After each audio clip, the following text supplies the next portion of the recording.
if like a younger person is coming up, or just anyone is like looking for inspiration from my story, I think it's persistence and dedication. And you have to have a certain belief in yourself, even when you don't fully believe in yourself, because it is difficult when you're just starting out and you're just learning shit and you're not that good at it and you're trying to learn how to get good at it.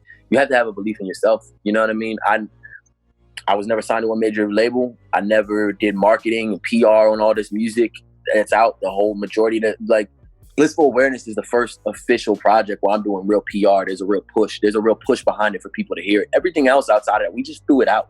We just threw it out and hope people listen to it. So from my story, I hope people take away persistence and dedication and just passion for whatever your craft is. It doesn't have to be rap. It doesn't have to be music. You don't have to want to learn how to be the best rapper in the world.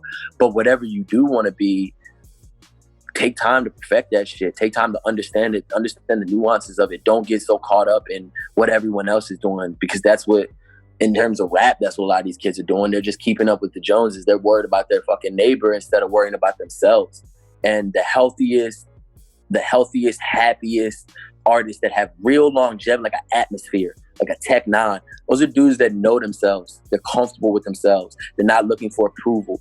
And I want to age like that. I want to age like Freddie Gibbs. I want to age like these Griselda dudes. I want to age like Atmosphere. You know what I mean? I want to age like these guys that know themselves. They're not worried about if Twitter thinks they're the best rapper alive. They're not worried about numbers. They know themselves. And that's what I want people to take away from it, from all my shit. Know yourself, bro. Know yourself. It always seems greener, bro. And then when you get there, you realize it's not. And I'm speaking from experience. You know what I mean? That motherfucker looks green. And then you get on the other side of that fence and you like, fuck. Yeah, it's just as shitty as yours, man. Just as shit. Don't get finessed by the manicured lawn just because you ain't never been in the backyard. The front yard looks crazy, but the backyard is some bullshit, you know? Just don't ever take for granted what you have. Even when you feel like it's nothing, even when you feel like it's just bullshit because you're on your phone, especially now. Everybody's on their phone all day looking at all this crazy. But if you doing this music shit by yourself, like I am, like we were when we first came up, don't compare yourself to none of these other people out here, man, because it's like baseball, bro. It's like motherfuckers using if you ain't using steroids, how you gonna compare yourself to the cat that's using steroids, man? You just not gonna hit as many home runs, you know? It just, if you want to play the game fair, you want to have some self-respect, you want to keep your morals and all that shit, and you can. And you can be extremely successful and keep your morals and stay yourself.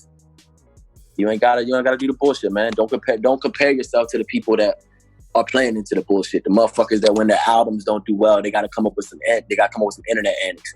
You don't have to do any of that shit. You can be yourself. And if that's your thing, cool. You know what I mean?